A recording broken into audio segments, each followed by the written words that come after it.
Today we will be sharing with you about MOOCs and globalization, and more specifically, we will draw a comparison between MOOCs and the fast food chain McDonald's. We thought that it would be relevant and useful to share with you this information through the actual video format that a majority of MOOC lectures today are delivered in. This is why our MOOC lecture today is called the McDonaldization of Moocs 101. And then I urge you to consider, as you're studying through this MOOC, what themes about globalization can you recognize from our readings this year?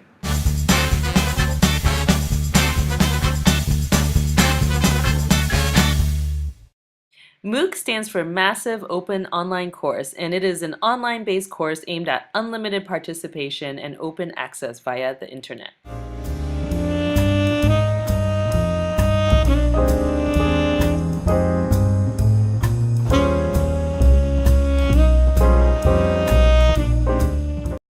In this part of our lesson, let's look at some of the economic drivers of MOOCs and compare them to those of McDonald's.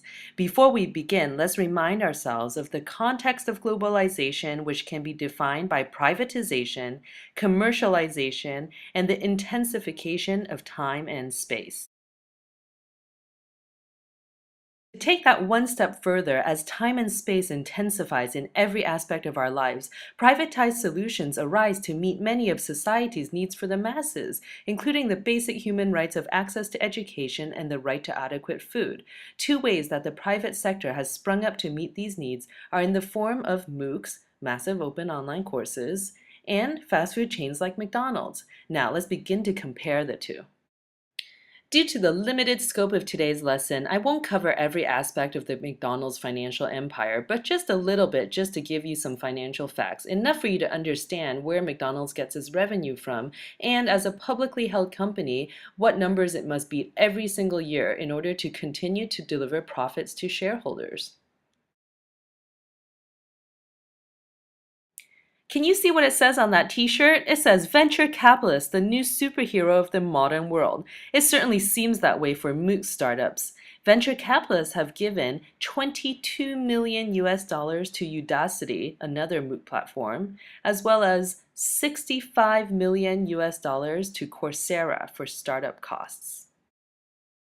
So we can see that like McDonald's, which is a publicly traded company with obligations to shareholders, MOOCs also have obligations to its investors. So some platforms are looking to make money any way they can. One way that they're doing so is by selling standardized MOOCs to other schools, which then pair the outsourced lectures with proctored tests and group discussions and extra assignments. Another way is platforms are playing the role of a traditional headhunter. Udacity and Coursera are exploring making money from choosing the best and brightest students and matching them with employers who would pay fees to discover these smart guys. They also sell certificates of completion to students after successful completion of a MOOC.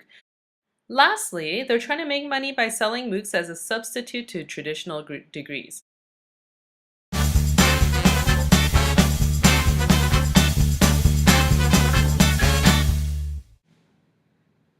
So what makes McDonald's recognizable across the globe? It all boils down to the franchise model as developed over the years, which has allowed for massive expansion across the world.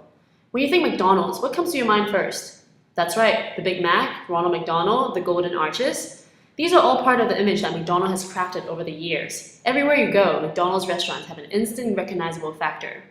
Because of the franchise model, McDonald's is able to cross borders and set up shop internationally with relative ease. The rigorous standardization of their product has allowed them to effectively franchise their brand into the global market. It doesn't matter if you're visiting McDonald's in California or Connecticut, America, or Australia, you're going to have a very similar experience wherever you are. So on the other hand, MOOCs are essentially about providing world-class education for people around the world for free or at a very low cost. MOOCs have also been associated with the franchising model, which involves having professors who create MOOCs then license their courses for use by other colleges and universities. This model is making teaching pre-packaged and standardized, like McDonald's, resulting in a one-size-fits-all type education. This lack of educational differentiation poses a threat to the diversification of higher education.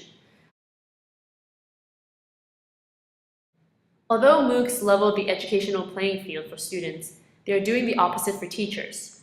At the time being, MOOC platforms such as edX and Coursera are recruiting only professors from first-tier universities, creating a so-called internet royalty.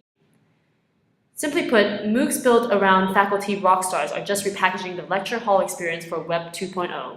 Unfortunately, this phenomenon results in a lopsided academic landscape where tens of thousands of students are being lectured by one professor, and hence the biodiversity of the academic ecosystem is at risk.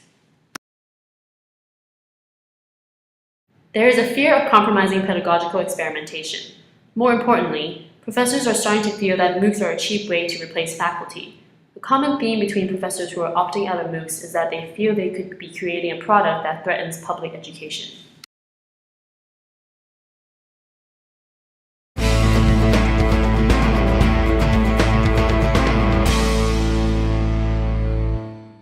If you answered false, you are correct. Thank you for listening so well.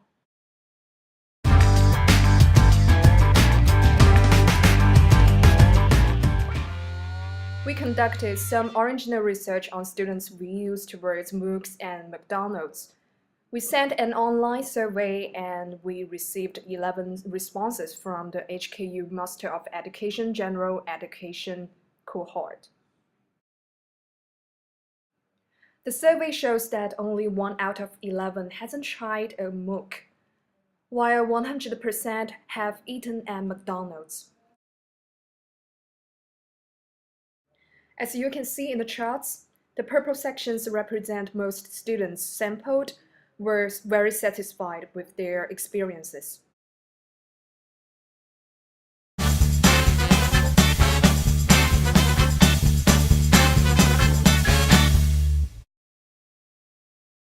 One of our key questions regarding MOOCs is whether or not they could be considered multicultural. Banks's model of multicultural education is a good framework for assessing this.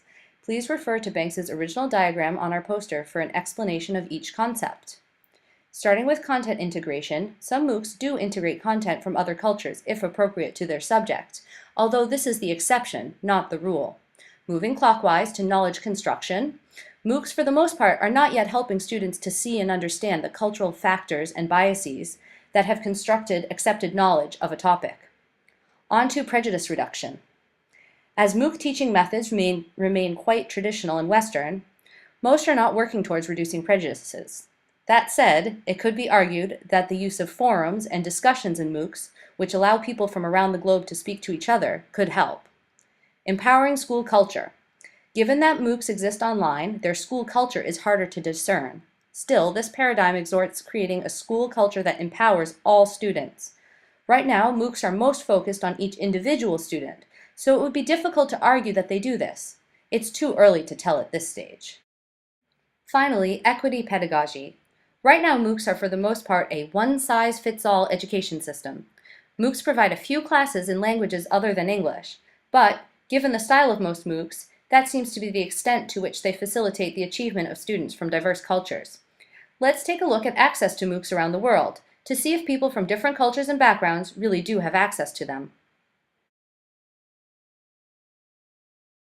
MOOCs are seen as a solution for many people who don't have access to higher education content. Are MOOCs reaching those people? Just like not everyone has a McDonald's nearby, in both developed and developing countries, there are many whose access or opportunity for success with MOOCs is likely to be more limited. For example, those who lack a computer or internet access, those who do not have an adequate level of English or academic foundation skills, and those who are not self-motivated, or anyone who has one of many disabilities. In fact, a recent study out of UPenn showed that 80% of MOOC students already held college degrees. Now let's take a closer look at MOOCs and languages, but please refer to our poster for more information regarding access to technology. Let us now move on to English speakers around the world. English is the predominant language of instruction for MOOCs, which limits access to people who speak English at a high enough level to engage academically with the language. That means that almost 80% of the world's population is excluded from English-speaking MOOCs. That said, MOOCs are becoming more regionalized, just like McDonald's has also regionalized its menu. But MOOCs still have a ways to go.